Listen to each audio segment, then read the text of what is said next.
At 22 by Rudyard Kipling. Narrow as the womb, deep as the pit, and dark as the heart of a man, Sonthal Miner's proverb. A weaver went out to reap, but stayed to unravel the cornstalks. Ha! Ha ha, is there any sense in a weaver? Janki Mi glared at Kundu, but as Janki Mi was blind, Kundu was not impressed. He had come to argue with Janki Mi, and if chance favoured, to make love to the old man's pretty young wife. This was Kundu's grievance, and he spoke in the name of all the 5 men who with Janki Mi composed the gang in number 7 gallery of 22. Janki Mi had been blind for the 30 years, during which he had served the Jimahari collieries with pick and crowbar. All through those 30 years he had, regularly every morning before going down, drawn from the overseer his allowance of lampel, just as if he had been an eyed miner. What Kundu's gang resented, as hundreds of gangs had resented before, was Janki Mi's selfishness. He would not add the oil to the common stock of his gang, but would save and sell it. I knew these workings before you were born, Janki Mi used to reply. I don't want the light to get my coal out by, and I am not going to help you. The oil is mine, and I intend to keep it. A strange man in many ways was Janki Mi, the white-haired, hot-tempered, sightless weaver, who had turned pitman all day long except on Sundays and Mondays, when he was usually drunk, worked in the 22 shaft of the Jimahari colliery, as cleverly as a man with all the senses. At evening, he went up in the great steam-hauled cage to the pit bank, and there called for his pony, a rusty, coal-dusty beast nearly as old as Janki Mi. The pony would come to his side, and Janki Mi would clamber onto its back and be taken at once to the plot of land, which he, like the other miners, received from the Jimahari company. The pony knew that place, and when after 6 years the company changed all the allotments to prevent the miners from acquiring proprietary rights, Janki Mi represented with tears in his eyes that were his holdings shifted, he would never be able to find his way to the new one. My horse only knows that place, pleaded Janki Mi, and so he was allowed to keep his land.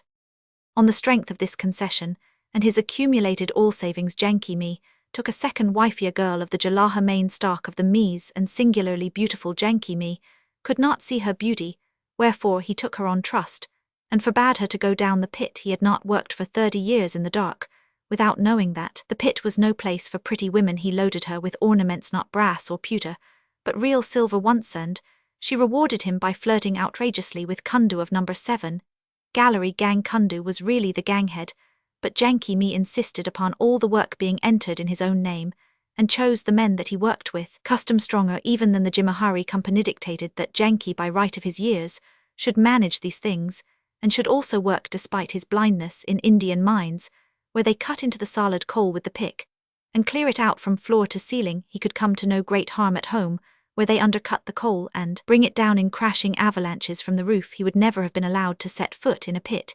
He was not a popular man, because of his all savings, but all the gangs admitted that Janki knew all the cards or workings that had ever been sunk or worked since the Jimahari company first started operations on the Tarachunda fields. Pretty little Undar only knew that her old husband was a fool who could be managed. She took no interest in the collieries, except in so far as they swallowed up Kundu 5 days out of the 7, and covered him with coal dust. Kundu was a great workman, and did his best not to get drunk, because when he had saved 40 rupees, Undar was to steal everything that she could find in Janki's house, and run with Kundu to a land where there were no mines, and everyone kept 3 fat bullocks and a milch buffalo. While this scheme ripened, it was his custom to drop in upon Janki and worry him about the oil savings. Undar sat in a corner and nodded approval. On the night when Kundu had quoted that objectionable proverb about weavers, Janki grew angry. Listen, you pig, said he, blind I am, and old I am, but before ever you were born I was grey among the coal, even in the days when the 22 card was unsunk, and there were not 2,000 men here. I was known to have all knowledge of the pits. What card is there that I do not know from the bottom of the shaft to the end of the last drive? Is it the Baramba card, the oldest, or the 22 where Tibis gallery runs up to number 5? Hear the old fool talk, said Kundu, nodding to Undar. No gallery of 22 will cut into 5 before the end of the rains. We have a month's solid coal before us. The Babuji says so. Babuji, Pigji, Dogji, what do these fat slugs from Calcutta know? He draws and draws and draws and talks and talks and talks, and his maps are all wrong. I, Janki, know that this is so when a man has been shut up in the dark for 30 years. God gives him knowledge. The old gallery that Tibis gang made is not 6 feet from number 5. Without doubt God gives the blind knowledge, said Kundu with a look at Undar. Let it be as you say. I, for my part, do not know where lies the gallery of Tibbus gang, but I am not a withered monkey who needs oil to grease his joints with. Kundu swung out of the hut laughing, and Undar giggled. Genki turned his sightless eyes toward his wife and swore, I have land, and I have sold a great deal of lample, mused Genki, but I was a fool to marry this child. A week later the rain set in with a vengeance, and the gangs paddled about in coal slush at the pit banks. Then the big mine pumps were made ready, and the manager of the colliery ploughed through the wet toward the Tarachunda River, swelling between its soppy banks. Lord send that this beastly Beck doesn't misbehave, said the manager piously, and he went to take counsel with his assistant about the pumps. But the Tarachunda misbehaved very much indeed. After a fall of 3 inches of rain, in an hour it was obliged to do something. It topped its bank, and joined the flood water that was hemmed between 2 low hills, just where the embankment of the colliery line crossed, when a large part of a rainfed river and a few acres of floodwater made a dead set for a 9-foot culvert. The culvert may spout its finest, but the water cannot all get out. The manager pranced upon one leg with excitement, and his language was improper. He had reason to swear, because he knew that 1 inch of water on land meant a pressure of 100 tons to the acre, and here were about 5 feet of water forming behind the railway embankment over the shallower workings of 22. You must understand that, in a coal mine, the coal nearest the surface is worked first from the central shaft, that is to say, the miners may clear out the stuff to within 10, 20 or 30 feet of the surface, and when all is worked out leave only a skin of earth upheld by some few pillars of coal in a deep mine, where they know that they have any amount of material at hand. Men prefer to get all their mineral out at one shaft, rather than make a number of little holes to tap the comparatively unimportant surface coal. And the manager watched the flood. The culvert spouted a 9-foot gush, but the water still formed, and word was sent to clear the men out of 22. The cages came up crammed and crammed again with the men nearest the Paitai, as they call the place where you can see daylight from the bottom of the main shaft. All away and away up the long black galleries, the flare lamps were winking and dancing like so many fireflies, and the men and the women waited for the clanking, rattling, thundering cages to come down and fly up again. But the outworkings were very far off, and word could not be passed quickly, though the heads of the gangs and the assistants shouted and swore and tramped and stumbled. The manager kept one eye on the great troubled pool behind the embankment, and prayed that the culvert would give way and let the water through in time. With the other eye, he watched the cages come up, and saw the headman counting the roll of the gangs. With all his heart and soul he swore at the winder, who controlled the iron drum that wound up the wire rope on which hung the cages. In a little time there was a downdraw in the water behind the embankment, a sucking whirlpool, all yellow and yeasty. The water had smashed through the skin of the earth, and was pouring into the old shallow workings of 22. Deep down below, a rush of black water caught the last gang waiting for the cage, and as they clambered in, the whirl was about their waists.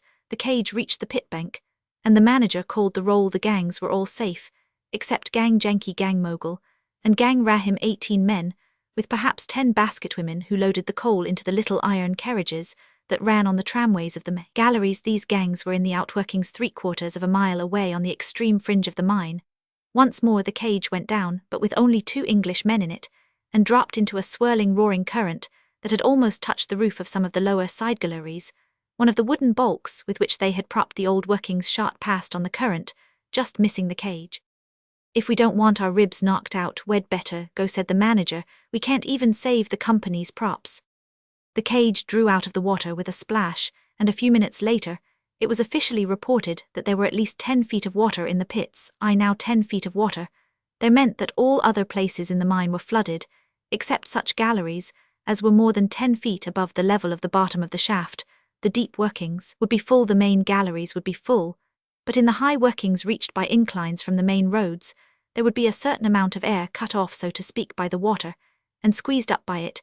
The little science primers explain how water behaves when you pour it down test tubes. The flooding of 22 was an illustration on a large scale. By the Holy Grove, what has happened to the air?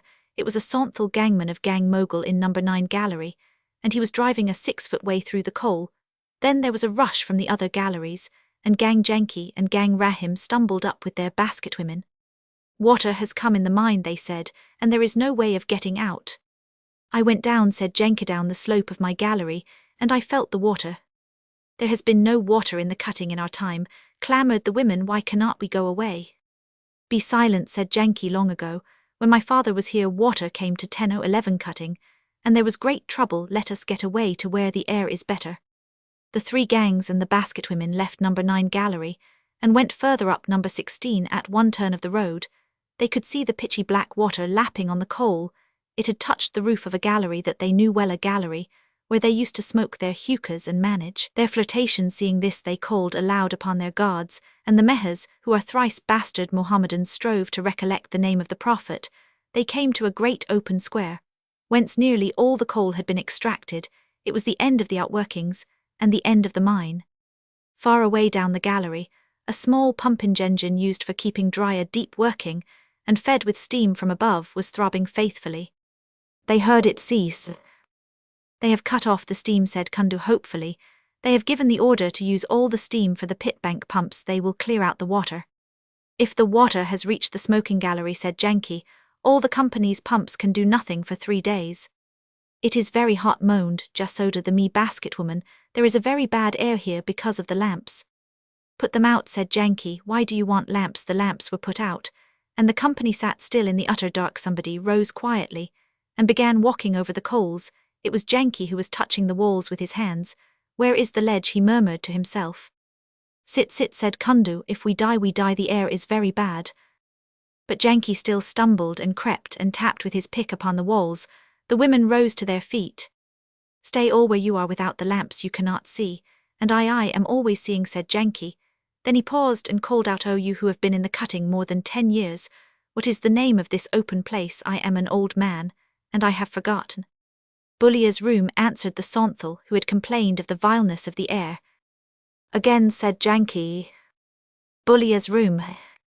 Then I have found it, said Janki. The name only had slipped my memory. Tibus Gang's gallery is here. A lie, said Kundu. There have been no galleries in this place since my day. 3 paces was the depth of the ledge, muttered Janki, without heeding Gando. My poor bones, I have found it. It is here up this ledge. Come all you one by one to the place of my voice, and I will count you. There was a rush in the dark, and Janki felt the first man's face hit his knees as the Santhal scrambled up the ledge. Who? Cried Janki. I, Sunwa Manji. Sit you down, said Janki. Who next? One by one, the women and the men crawled up the ledge, which ran along one side of Bullia's room. Degraded Mohammedan pijating Musa, and wild Santhal Janki ran his hand over them all. Now follow after, said he, catching hold of my heel, and the women catching the men's clothes. He did not ask whether the men had brought their picks with them, a miner black or white does not drop his pick. One by one, Janki leading, they crept into the old gallery a 6-foot way, with a scant 4 feet from hill to roof. The air is better here, said Jasoda. They could hear her heart beating in thick, sick bumps. Slowly, said Janki. I am an old man, and I forget many things. This is Tibus Gallery, but where are the 4 bricks where they used to put their hookah fire on when the sahibs never saw? Slowly, oh you people behind. They heard his hands disturbing the small coal on the floor of the gallery, and then a dull sound. This is one unbaked brick, and this is another, and another. Kundu is a young manlet. Him come forward, put a knee upon this brick, and strike here. When Tibus gang were at dinner on the last day before the good coal ended, they heard the men of 5 on the other side, and 5 worked their gallery 2 Sundays laterer. It may have been 1 strike there, Kundu, but give me room to go back. Kundu doubting drove the pick, but the first soft crush of the coal was a coal to him. He was fighting for his life, and for Undaprity little Undar with rings on all her toes for Undar, and the 40 rupees. The women sang the song of the pick, the terrible slow swinging melody, with the muttered chorus that repeats the sliding of the loosened coal, and to each cadence Kundu smote in the black dark. When he could do no more, Sunwa Manji took the pick, and struck for his life and his wife and his village, beyond the blue hills over the Tarachunda river. An hour the men worked, and then the women cleared away the coal. It is farther than I thought, said Janki. The air is very bad, but strike, Kundu, strike hard. For the 5th time Kundu took up the pick as the Santhal crawled back.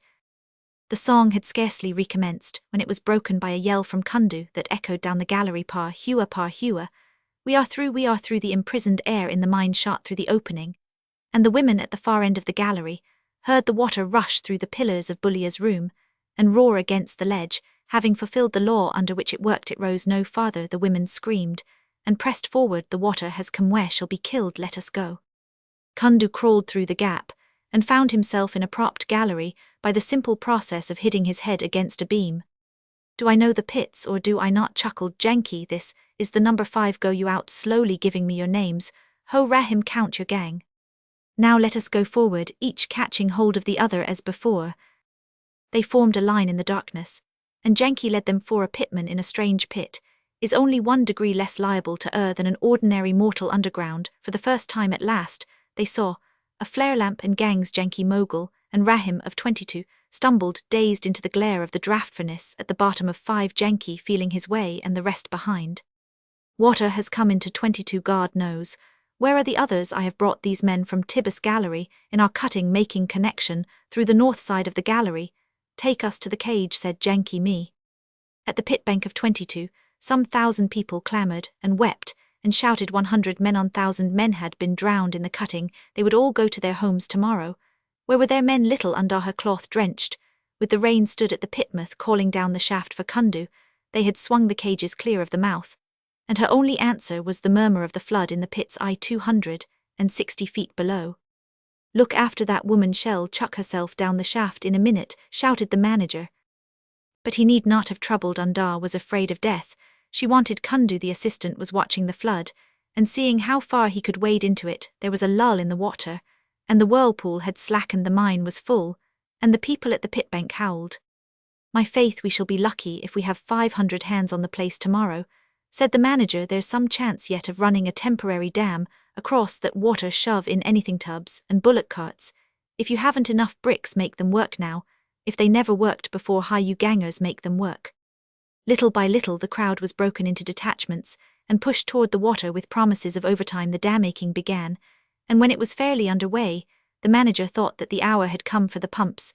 There was no fresh inrush into the mine. The tall red iron-clamped pump beam rose and fell, and the pumps snored and guttered and shrieked as the first water poured out of the pipe. We must run her all tonight, said the manager wearily, but there's no hope for the poor devils down below. Look here, Gaur Sahai, if you are proud of your engines, show me what they can do now. Gaur Sahai grinned and nodded with his right hand upon the lever, and an oil-can in his left. He could do no more than he was doing, but he could keep that up till the dawn were the company's pumps to be beaten by the vagaries of that troublesome Tarachunda.